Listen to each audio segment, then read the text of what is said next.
बोलिए सदगुरु भगवानी की जय। श्री कृष्ण बलदेव जी की जय। उमापति महादेव जी की जय। जय श्री राम। जय श्री राम। जय श्री राम। प्रिय भगवत प्रेमियों, हम सब बहुत ही भाग्यशाली हैं जो परमात्मा के विचारों को धारण करने का जो समय मिलता है, मौका मिलता है, ये बड़ा ही मूल्यवान है। और ये उन्हीं लोगों को मिलता है जो ईश्वर प्रेमी होते हैं, भगवान के प्रेमी होते हैं, जो साधारण से शब्दों में कहें तो भक्त होते हैं, जिन्हें भगवान के सत्संग सुनने को मिलता है, कथा सुनने को मिलता है, वो प्रेमी हैं, ईश्वर प्रेमी हैं। इसीलिए भगवान गोस्वामी तुलसीदास जी ने लिखा रामचरितमानस में, बहुत सुंदर लिखते हैं। वो कहते हैं कि तुलसी पिछले पाप से हरि चर्चा न सुधाई, जैसे ज्वर के ताप से भूख विदा हो जाए। उन्होंने लिखा और रामचरितमानस के माध्यम से सभी मानव को, मनुष्य को समझाया और कहा कि जिन्हें भगवान की चर्चा अच्छी ना लगे, भगवान की कथा अच्छी ना लगे, भगवान का सत्संग अच्छा ना लगे, तो वो इंसान नहीं हो सकते हैं। सज्जनों, बाबा के समझाने का मतलब यह था कि तुलसी पिछले पाप से हरि चर्चा न सुधाई, जैसे ज्वर के ताप से भूख विदा हो जाए।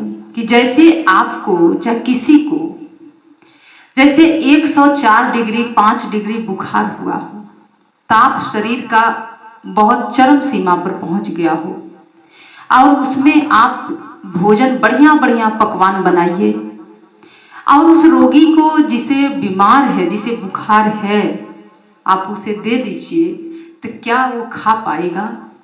नहीं, क्योंकि शरीर का तापमान इतना बढ़ चुका है, बुखार इतना बढ़ चुका है कि वो पकवान भी उसको, जैसे नीम कड़वा लगता वैसे वो कड़वा लगता है और वो खा ही नहीं सकता है।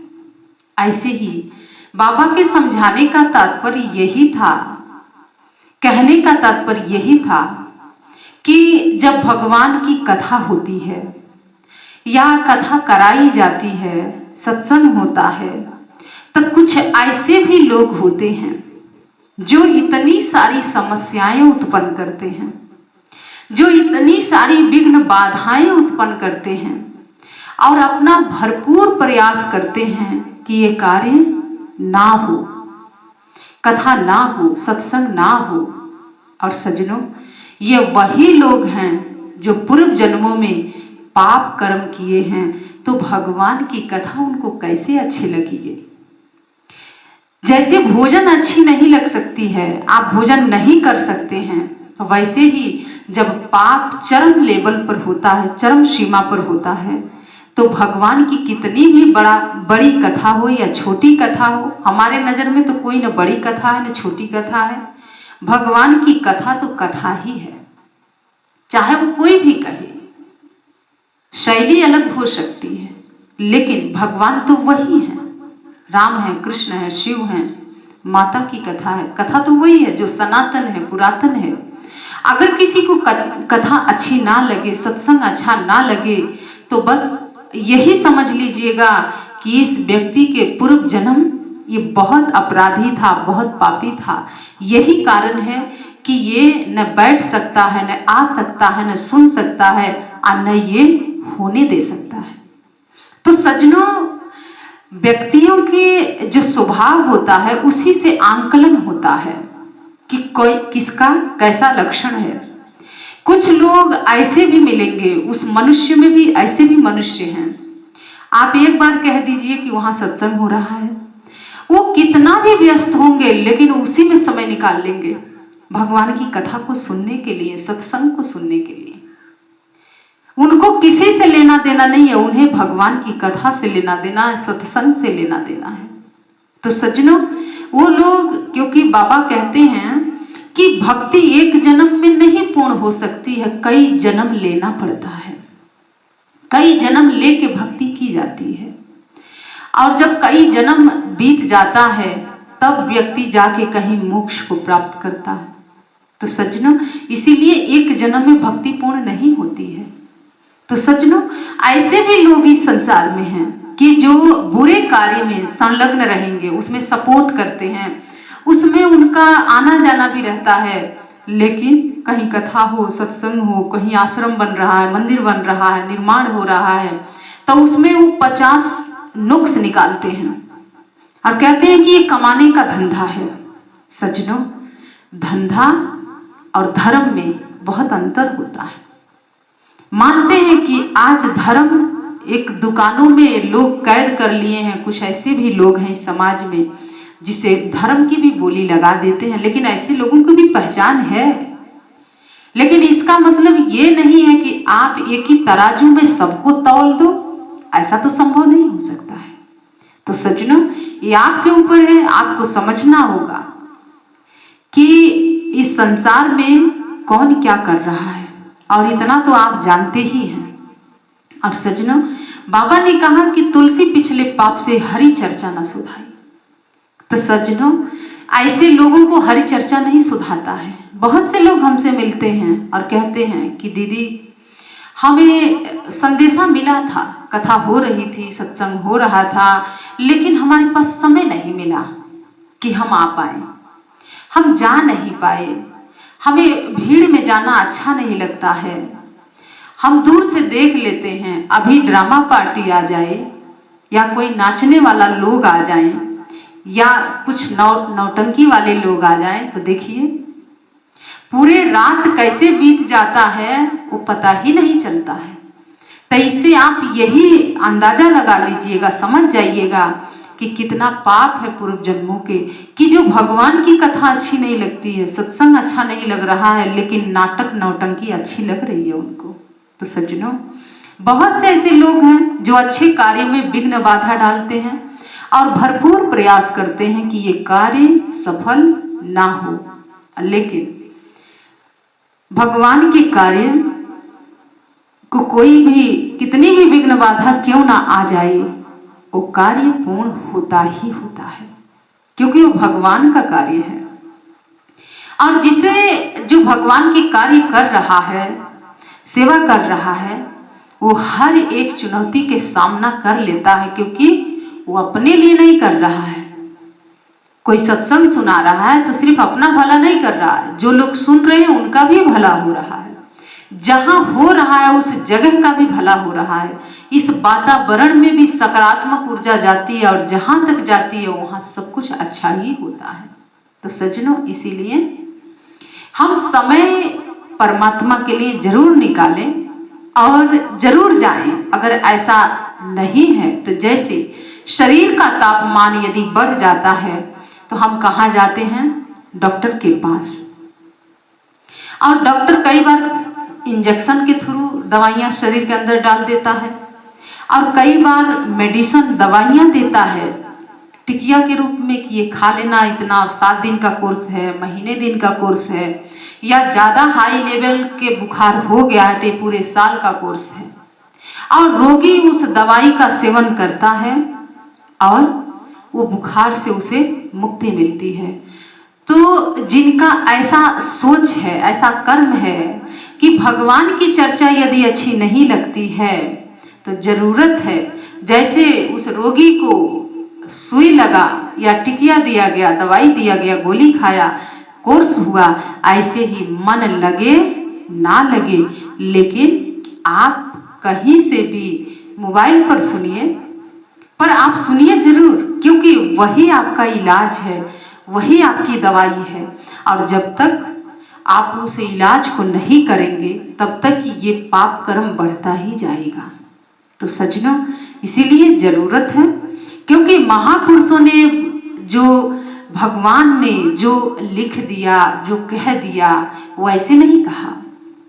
रामचरितमानस को आप झुठला नहीं सकते हैं, क्योंकि रामचरितमानस कलयुग में लिखा गया और जिन्होंने लिखा वो भगवान के बहुत बड़े भक्त थे।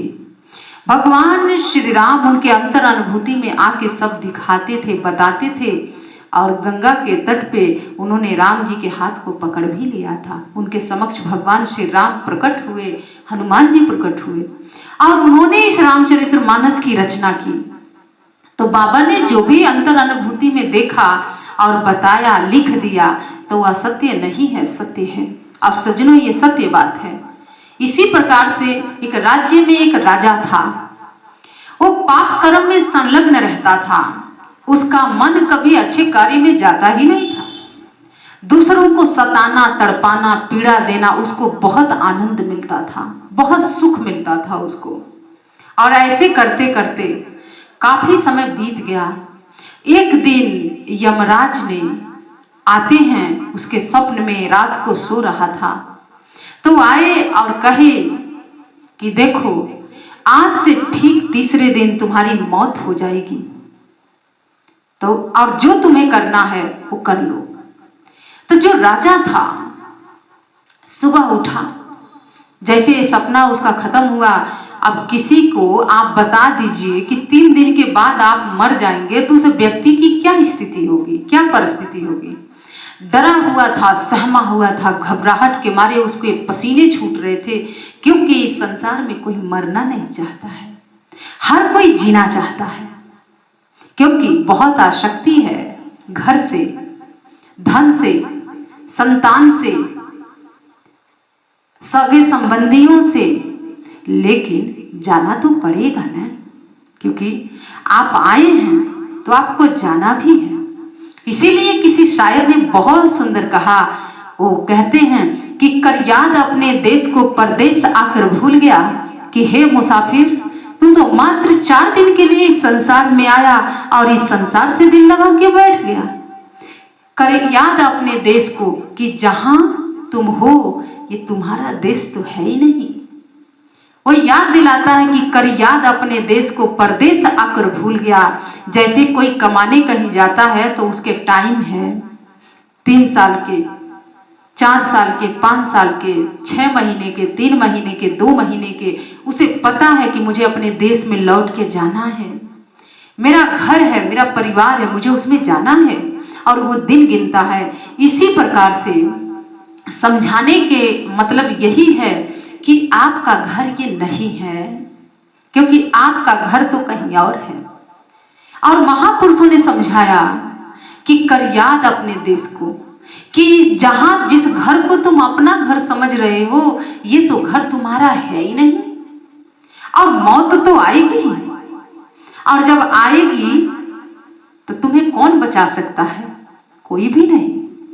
तो उस राजा को पसीना छूट रहा था, भय के मारे, भय से ग्रसित हो गया, डर गया, और सुबह ही उसे मध्य रात्रि के बाद उसे नींद नहीं आई। बैठ गया, प्रातः काल का इंतजार किया। जैसे ही प्रातः काल हुआ, मंत्रियों को बुलाया, दरबारियों को बुलाया, राज दरबार में बैठा और कहा कि आज से ठीक तीसरे दिन मेरी मौत हो जाएगी। यमराज आए थे मेरे पास और मुझे बोल के गए हैं कि 3 दिन का समय है, तुम्हें जो करना है तुम कर लो, क्योंकि तीसरे दिन तुम्हें मरना ही मरना है। और उस राजा ने कभी अपने जीवन में अच्छे कार्य नहीं किए थे सज्जनों, कभी किसी को सुख नहीं दिया, कभी किसी के दुख नहीं समझा, पाप कर्म में मन संलग्न था। लोगों के दूसरे की बुराई करने में बड़ा आनंद आता है, बहुत सुख मिलता है, बहुत शांति का अनुभव करते हैं, पर ये नहीं जानते हैं कि आप जो बो रहे हो वही एक दिन काटने को भी मिलेगा, और उसमें कोई कुछ कर नहीं सकता है, क्योंकि आपने जो दिया वो मिला है। आप जो बो रहे हो वो कल काटोगे आप ही, कोई और नहीं आएगा। और उस राजा की गति भी ऐसे ही थी। अब राज पुरोहितों ने, दरबारियों ने कहा कि महाराज फिर हम लोग क्या करें, क्योंकि मरना तो पड़ेगा, जो आया है वो जाता है, इसमें दुख किस बात की है। और आप तो भाग्यशाली हैं कि 3 दिन का समय मिल गया, किसी को तो ये भी नहीं पता चलता है कि कब मरना है, और आपको तो यमराज बता के गए हैं कि आज से ठीक तीसरे दिन तुम्हारी मौत हो जाएगी, आप जो करना चाहते हो कर लो। तो राजा ने कहा तो यही तो मैं पूछ रहा हूं कि उपाय क्या है कि मेरी मौत ना हो और मैं मौत से बच जाऊं। तो जो पुरोहित थे, जो राज दरबारी थे, उन लोगों ने कहा कि महाराज, अब मौत से तो कोई भी नहीं बचता है, मरना तो है ही, एक दिन सबको मरना है, जो आया है वो जाएगा। तो राजा ने कहा मैं तो जाऊंगा, लेकिन तुम किसी को छोड़ूंगा नहीं, सबको पहले फांसी लगा दूंगा, तुम सबको मार दूंगा, फिर मैं जाऊंगा, क्योंकि मेरे पास 3 दिन का समय है अभी। अब भाई राजा है और सुना रहा है अपनी बात। तो अब जो राज दरबारी लोग थे, जो पुरोहित थे, वो आपस में उन लोगों ने कहा कि ठीक है महाराज, कोई उपाय ढूंढा जाएगा, आप मौका दे दीजिए, 3 दिन का समय है। और सजनों, उस राज दरबारियों ने, पुरोहितों ने आपस में विचार विमर्श किया और कहा कि ये तो शुरू से ही निरंकुश है, पापी है, इसका मन पाप में संलग्न रहा सारा जीवन, इसने सारा जीवन दूसरों का शोषण किया, तड़पाया, दुख दिया, और इसीलिए यमराज आए हैं इसके पास। इसके पीछे भी कोई रहस्य है, कोई बात है जो कह के गए हैं। लेकिन उन लोगों ने एक उपाय ढूंढा और कहा कि आपस में वो लोग सलाह किए कि क्यों न राजा को ये बात कह दिया जाए कि आप अपने राज्य के सीमा से बहुत दूर चले जाइए, क्योंकि यमराज तो आपके यहाँ आके बताया था तो यही आएगा, और आप अपने राज्य की सीमा को लांघ के कहीं और चले जाएंगे तो वहां यमराज नहीं जाएगा, मौत वहां नहीं जा सकती है। और जितने दरबारी लोग थे, पुरोहित थे, वो सब गए राजा के पास और कहे कि महाराज उपाय मिल गया है, 1 दिन का समय बचा था अभी। राजा बहुत प्रसन्न हुआ और कहा कि बताओ उपाय क्या है, नहीं तो मैं तुम सबको फांसी पर चढ़ा दूंगा। दरबारियों ने कहा कि महाराज फांसी पर चढ़ाने की आवश्यकता नहीं है, आप भी बच जाओगे, हम भी बच जाएंगे। उन पुरोहितों ने कहा कि बात ऐसी है महाराज कि आप अपने राज्य की सीमा को लांघ के किसी और राज्य में प्रवेश कर जाइए, क्योंकि जो स्वप्न आपने देखा था तो अपने कक्ष में देखा, अपने राज्य में देखा था, और जो मौत है वो आपके अपने राज्य में ही आएगी, कहीं और नहीं जा सकती है, यमराज कहीं और नहीं जाएंगे। राजा को ये बात मन को भा गई और उसने कहा कि ठीक है, और जो जाओ अश्वशाला में जहां घोड़े बांधे जाते हैं, और तुम लोग देखो कि कौन सा घोड़ा ऐसा है जो बड़ी तीव्र गति से पवन की तरह उसकी गति है, और वो घोड़ा लाओ और उसी घोड़े पे बैठ के मैं सवारी करूंगा, और जितना शीघ्र हो सके मैं अपने राज्य की सीमा को लांघ के किसी और राज्य में प्रवेश कर जाऊंगा। सचमुच ऐसे ही व्यवस्था बनाई गई। बहुत तेज जो घोड़ा चलता था उसे लाया गया अश्वशाला से। जब वो अश्व आया तो जो राजा था उस पर बैठा और कहा कि अब मैं निकल रहा हूं। और सजनों, जो 1 दिन बचा था उसी सुबह में वो निकला। अपने राज्य की सीमा को पार करते करते 4 बज गया और दूसरे राज्य के सीमा में प्रवेश किया। और जो घोड़ा था भूखा था, प्यासा था, भागता, खाली दौड़ रहा था, वो भाग रहा था। वो घोड़ा भागते भागते एक बीहड़ जंगल में गया और बीचों बीच जंगल में वो घोड़ा जाके खड़ा हो गया। कहते हैं जन्म और मृत्यु दोनों निर्धारित होता है। जन्म कहाँ होना है? जननी अर्थात माता समय उसे उस जगह पर पहुंचा ही देता है जहां पर जिसका जन्म होना है। और मौत कहां पर होना है? मौत वहां पर लेके उसे पहुंचा ही देती है। और आज ये जो राजा अपने राज्य के लांघ के दूसरे राज्य में प्रवेश किया, आज वो बीहड़ जंगल में गया और घोड़ा जो था बीचों बीच जंगल में जाके रुक गया, एक वृक्ष के नीचे, एक पेड़ के नीचे। सजनों, जब वो घोड़ा वहां पर रुका और सायंकाल का समय था, संध्या वेला था, यमराज आते हैं, उनके हाथ में मौत का फांस था, लेके आए और कहे कि मूर्ख राजा, तू क्या सोचता था कि जो स्वप्न मैंने तुझे दिखाया था वो ऐसे दिखाया था? क्योंकि तेरी मौत इसी जगह पर लिखी थी, इसी जगह पर तुझे लाना था मुझे। इसीलिए आज से ठीक 3 दिन पहले मैं तेरे सपने में गया और कह के आया था कि तू कोई व्यवस्था बनाएगा और अपने जगह पर तू आ जाएगा, क्योंकि मौत अपने जगह पर खींच के ले आती है व्यक्ति को। इसीलिए कहा जाता है कि मौत आके जिस दिन आवाज देगी घर से बाहर निकलना पड़ेगा। जिंदगी एक किराए का घर है, एक ना एक दिन बदलना पड़ेगा। सांस छूट जाएगी चलते चलते, सम्मा बुझ जाएगी जलते जलते, दब निकल जाएगी रोशनी के, क्या भरोसा है इस जिंदगी के। सजनों, इस जिंदगी का कोई भरोसा नहीं, क्योंकि जन्म हुआ है तो अंत भी होना है और मौत अपने ठीक समय जगह पर लेके जाती है। और ये जो राजा था अपने जगह पर पहुंच चुका था और जो यमराज थे मौत के फांस फेंके और उसकी प्राण को खींच लिए और लेके चले गए। तो सजनों, इससे हमें क्या सीखना है, आपको क्या सीखना है।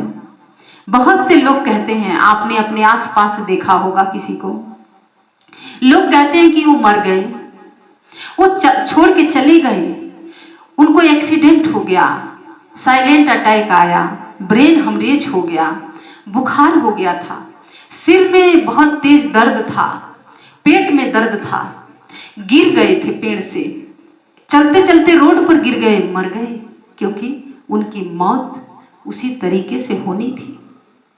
और जो काल की गति है उससे कोई बच नहीं सकता है। भगवान श्री कृष्ण अर्जुन से कहते हैं कि हे पार्थ, मैं ही काल हूं, मैं ही महाकाल हूं, और ये जो समय है इसको काल कहा जाता है। भगवान श्री कृष्ण कहते हैं कि इस समय के मुख में तो सभी जाएंगे, लेकिन पहला भोजन मैं उनका करता हूं जो अधर्म के पथ पर चलने वाले लोग हैं। पहला भोजन वही बनते हैं और दूसरा भोजन मेरा वो लोग बनते हैं जो धर्म के अनुगामी हैं, धर्म पथ पर चलते हैं। क्योंकि मरना तो सबको है, लेकिन जो अधर्म के लोग हैं, अधर्म को जिन्होंने महत्व दिया, पाप पुण्य कर्म किया, समय कहता है पहला मेरा आहार, पहला भोजन वही लोग हैं और उन्हीं को मैं अपना भोजन बनाता हूं। और दूसरे में कहा समय कि जो धर्म के अनुगामी हैं, जो धर्म के पथ पर चलते हैं, धर्मनिष्ठ हैं, उनका भी समय भोजन करता है, लेकिन दूसरे नंबर पर वो लोग हैं क्योंकि उनके माध्यम से संसार में बहुत कुछ होने वाला है। तो सज्जनों, इससे हमें क्या सीखना है। मरना तो सबको है। उस राजा तो मूर्ख था कि जो मौत से भाग रहा था। मौत कहां आ सकती है ये तो वो निर्धारित करती है ना, हम और आप तो नहीं निर्धारित कर सकते हैं। क्योंकि मौत से कभी डरना नहीं चाहिए। जिस दिन जन्म हुआ है तो आपका जगह और समय फिक्स हो गया है कि आपको एक दिन मरना पड़ेगा, जाना होगा। तो क्यों ना मैं इस सत्य को हम सभी स्वीकार कर लें कि भाई हम जन्म लिए हैं तो एक दिन हमें मरना है। और जिसने इस सत्य को स्वीकार किया उसका जीवन सहज हो गया, सरल हो गया, उसे कभी कोई भय नहीं सताता है। डर किसको होता है, भय किसे होता है? जो गलत लोग होते हैं, जिनका मन पाप में संलग्न होता है, निंदा चुगली में संलग्न होता है, उन्हें भय होता है, डर होता है। लेकिन निर्भय कौन है, निडर कौन है? जो जानता है कि मैं सही हूं, मैं सही दिशा में चल रहा हूं, मैं सही दिशा में कार्यरत हूं, मैं सही दिशा में कार्य कर रहा हूं, तो उसे किसका भय है? भाई जाना तो सबको है, सभी जाएंगे, तो फिर डरना क्यों? आपके माध्यम से जो होना है आप करें ना करें, समय आपसे वो काम करवा लेगा। आप चाहे कितना भी भागेंगे, लेकिन जो समय में निर्धारित है वो होके रहेगा। आप चाहे कितना भी प्रयास क्यों ना कर लें, क्योंकि ये होना ही होना है। इसीलिए समय की गति से वही बच सकता है जो भगवान का ध्यान करता है, साधना करता है सज्जनों, क्योंकि इसी से रक्षा होती है, इसी से बचाव होता है। और उस मूर्ख राजा ने अपना सारा जीवन पाप कर्म में लगाया, दूसरों को पीड़ा देने में लगा दिया, दूसरे के निंदा चुगली में लगा दिया। आप कहते हैं हमारे घर में बच्चा जन्म लिया है, जन्म से ही बीमार है, दवाई पर दवाई होता है। जानते हैं क्यों? क्योंकि आपने पूर्व जन्मों में ऐसे कर्म किए हैं, तब आपके घर में ऐसा बच्चा आया है। आपने किसी का कुछ लिया है, खाया है, रुपया पैसा कर्ज लिया था, नहीं दिया, तो ऐसी संतान आपके घर में आई है जो आप भरपाई कर रहे हैं। क्योंकि आपने जो बोया वो काटना तो पड़ेगा, लेना तो पड़ेगा। तो सज्जनों, इसीलिए जो पूर्व जन्म होता है वही जान सकता है, जो ध्यान साधना करता है, और ये गुरु बताता है। आप नहीं समझ पाएंगे, हम नहीं समझ पाएंगे, क्योंकि संसार में जो भी आया है सिर्फ लेन देन पूरा कर रहा है। रिश्ता तो सिर्फ परमात्मा से है, ईश्वर से है। जिसका जो लेन देन है वो होगा। इसीलिए महापुरुष कहते हैं जीवन में धन जाए तो जाने दो, पर धर्म ना जाए। क्योंकि अगर आपका धन चला गया तो वो आ जाएगा, लेकिन अगर जीवन से धर्म चला गया तो कभी नहीं आएगा। तो इसीलिए सज्जनों, सत्संग क्या है? बाबा ने लिखा कि तुलसी पिछले पाप से हरि चर्चा न सुधाई, जैसे ज्वर के ताप से भूख विदा हो जाई। तो वही पाप उन कर्म जो लोग करते हैं, दूसरे को छीना झपट्टी करके ले लेते हैं, दूसरों को मूर्ख बना के ले लेते हैं, झूठ बोल के ले लेते हैं, छल करके लेते हैं, चोरी कर लेते हैं, और यहाँ तक कि जबरदस्ती भी ले लेते हैं, तो वही लोग अगले बार आते हैं और भरपाई करते हैं। और जिस दिन भरपाई पूरा हो जाता है तो आपको इस संसार से तो जाना ही है। यही है लेन देन, और कोई लेन देन नहीं है इस संसार में। सज्जनों, आपने लिया है तो आप दे रहे हो, अगर आपने नहीं लिया है तो आप दे नहीं पाएंगे फिर, क्योंकि आपने जो बोया वो मिला है, वही काट रहे हैं आप, और जो अब बोए हैं वो अगले बार काटेंगे। यही सृष्टि के विधि का विधान है और यही नियम है, और इसी को कहा जाता है काल चक्र। कि इस काल चक्र से कोई नहीं बचा। कहते हैं कि मौत तो आनी ही है, राजा है, रंक है, फकीर है, कोई बंध के जाता जंजीर है और कोई चढ़ के बेवान जाता है। तो सज्जनों, कर्मों के अनुसार सबकी मौत भी आती है। आपने सुना होगा, लोग कहते हैं वो बैठे थे, ध्यान में बैठे थे, चले गए। वो अभी नहा के फूल चढ़ाने जा रहे थे भगवान के चरणों में, तब तक वो चले गए। कोई कहता है कि भोजन उजन करके सबसे मिले हैं और चले गए, क्योंकि उनके अच्छे कर्म थे, सबसे मिल लिए, बातचीत कर लिए, भगवान के फूल अर्पित कर लिए, ध्यान साधना करके गए। आपने ये भी सुना होगा, बहुत से लोग कहते हैं वो कथा सुन के आए और चले गए, उनके अच्छे कर्म थे कि जो जाते जाते भी भगवान की कथा सुने, भगवान का सत्संग सुने। क्या ये कम है? बहुत बड़ी बात है सज्जनों। इसीलिए कहीं हम ऐसे ना बन जाएं कि जैसे ज्वर के ताप से भूख विदा हो जाए, कि भगवान की कथा ही ना अच्छी लगे, भगवान का सत्संग ही ना अच्छा लगे, तो फिर ऐसा जीवन किस काम के? जो राजा की गति हुई वही फिर होना है, क्योंकि महापुरुषों ने ऐसे नहीं कुछ लिखा है, ऐसे नहीं बाबा ने समझाया है सज्जनों।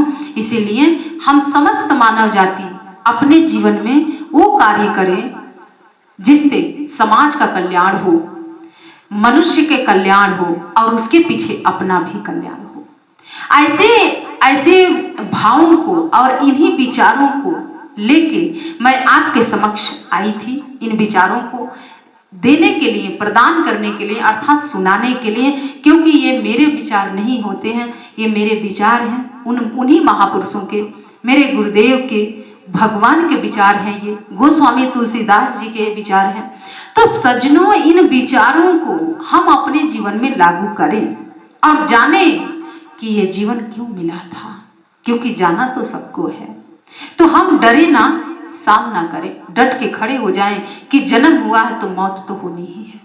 और सज्जनों, आइए, तुलसी पिछले पाप से हरि चर्चा न सुधाई, जैसे ज्वर के ताप से भूख विदा हो जाए।